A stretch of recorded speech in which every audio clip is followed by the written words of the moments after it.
This is a CBS2 News update. I'm Mary Calvi. Former movie mogul Harvey Weinstein appeared back in a Manhattan courtroom today. His lawyers are pushing to get some of the sexual assault and rape charges against him dismissed. They said prosecutors withheld information that could prove that at least one of Weinstein's encounters with an accuser was consensual. Manhattan's DA dropped one count of assault against Weinstein today after evidence cast doubt about the accuracy of one accuser's claims. Prosecutors in the case did not oppose the dismissal of that count, but insisted that their case was strong and are still, quote, moving full steam ahead.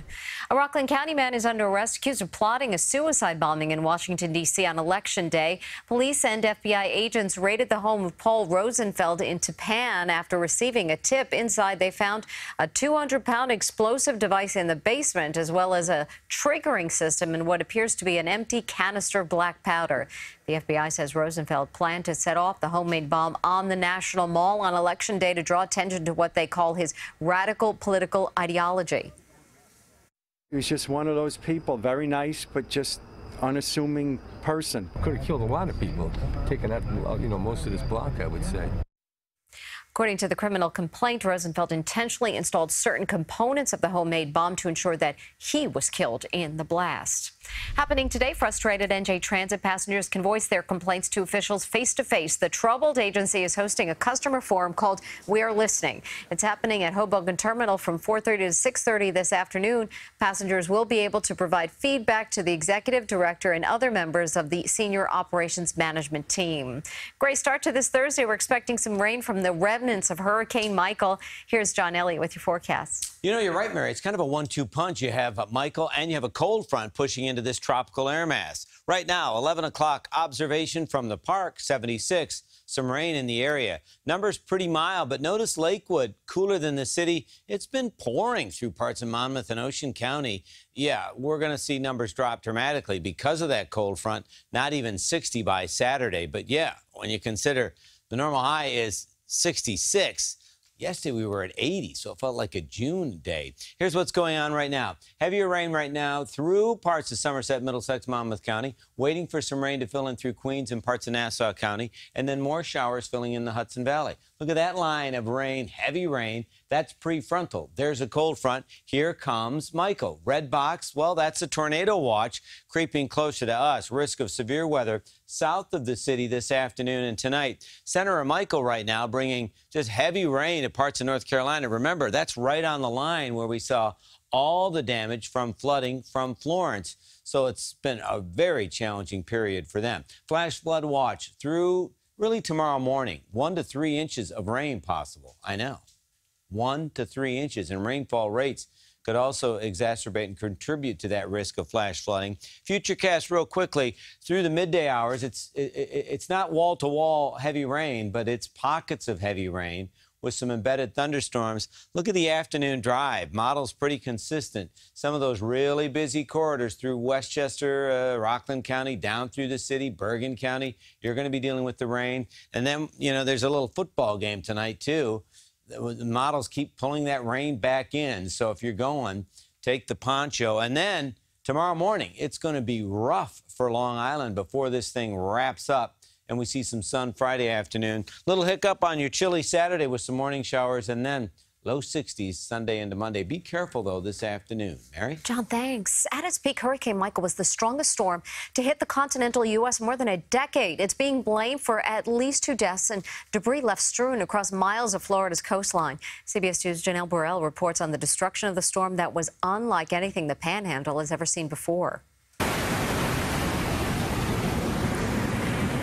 The roaring storm pounding the Florida Panhandle as Hurricane Michael ripped across Florida's Gulf Coast. It was terrifying, honestly. There was a lot of noise. I mean, we thought the windows were going to break any time. It snapped trees like they were toothpicks. Falling trees, parts of buildings flying off as winds just shy of a Category 5 storm tore through the region. It just came flying through the roof. I heard all the trees snapping and everything.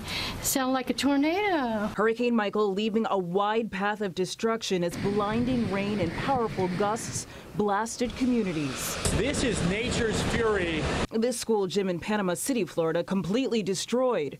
Roads and homes inundated with water.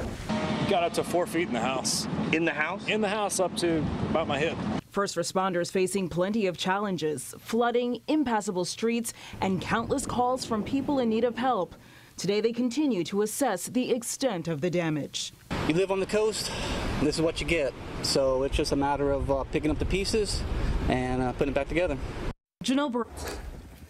The governor of Florida has called Hurricane Michael the most powerful storm to ever hit the region. Members of the New York Air National Guard have been deployed to the Gulf Coast region to help in the recovery efforts. They joined first responders from the tri-state area already on the ground. Initial estimates put the cost of the damage at around $10 billion. In Corona, Queens, police have arrested a 38-year-old man accused of groping 2 girls. Noe Angel Soriano Cruz is charged with 2 counts of sexual abuse. Police say he's believed to be the man we told you about yesterday, who inappropriately touched a 10-year-old girl along 104th Street last week, doing the same to a 13-year-old girl near 45th Avenue and Junction Boulevard on Tuesday morning. Investigators say surveillance video links Cruz to both attacks. A judge denies a request by defense lawyers to delay the trial of accused Mexican drug lord known as El Chapo. Joaquin Guzman appeared in a Brooklyn federal court yesterday for pretrial hearing. His lawyers say they need more time to review evidence, but jury selection still set to begin next month. Guzman was extradited to the U.S. last year. He is charged with drug trafficking, murder, conspiracy, and money laundering. A New Jersey woman says she's furious with the hospital for evicting her service dog from the emergency room. 27-year-old Nicole Straczynski suffers from a brain injury and relies on her dog Nala to detect seizures before they happen. She was rushed to Ocean Medical Center in Brick over the weekend after suffering a seizure. But when she got there, she says a staff member told her Nala could not stay and even threatened to call animal control. I offered to show her the credentials, and she didn't want anything to do with it. She just kept saying it was hospital policy. Straczynski ended up leaving without being treated. The hospital has since apologized. The latest Legionnaire's outbreak in Manhattan has turned deadly. The Department of Health reported 1 person sickened by the second cluster discovered in Washington Heights has died. Health officials are still trying to determine the cause of the outbreak.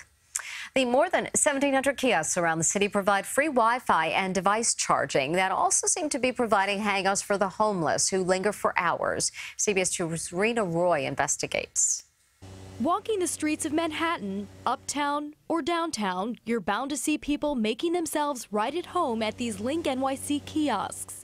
I see a homeless man just sitting in front of it with his phone and some bags and perhaps eating, but he stays there for a long time.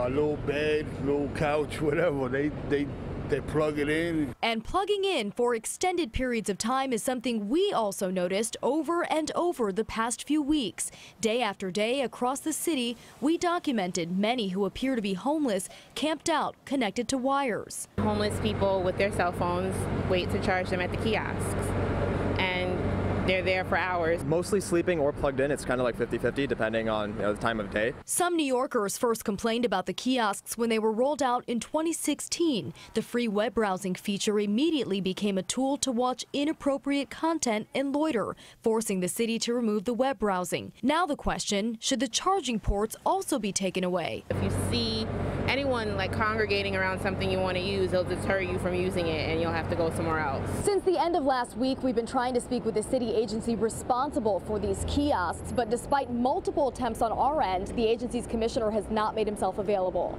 We would have asked, could the charging feature be removed, leaving just the Wi-Fi and calling services? Instead, a city spokeswoman told us the service was designed for all New Yorkers, regardless of housing status. We also tried to speak with the director of Link NYC, the vendor that operates the kiosks for the city, but she declined. Meanwhile, New Yorkers are still left to wonder why a private service, sanctioned and overseen by the city, continues to operate on the streets unabated, despite sometimes being used improperly.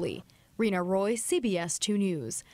The price of a first-class stamp could soon be going up. The United States Postal Service wants to raise the price of 1-ounce mail from 50 cents to 55 cents. The 10% hike would be the biggest since 1991. The price of each additional ounce would go down from 21 cents to 15 cents.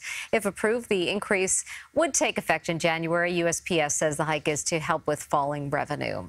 The number of people using bike share programs in White Plains is growing, and so is the number of complaints about people riding on sidewalks. The fine for riding on sidewalks in White Plains hasn't gone up since the 1950s, but violators are about to see a steep increase. The mayor wants to increase ticket prices tenfold from $10 to $100. The new fee is expected to be voted on during the next council meeting, and that is November 5th. The world's longest commercial flight is now a 19-hour trip from Singapore to Newark. Singapore Airlines is resuming the service after ending a similar Singapore to JFK flight 5 years ago when oil prices rose. The flight is expected to take off in just about half an hour and land in Newark tomorrow morning around 6 o'clock. There are no economy seats on the plane, just 161 business class and premium economy seats, although travelers will probably appreciate the comfort while being up in the air for 19 hours straight. And that's your CBS 2 News Update. I'm Mary Calvi.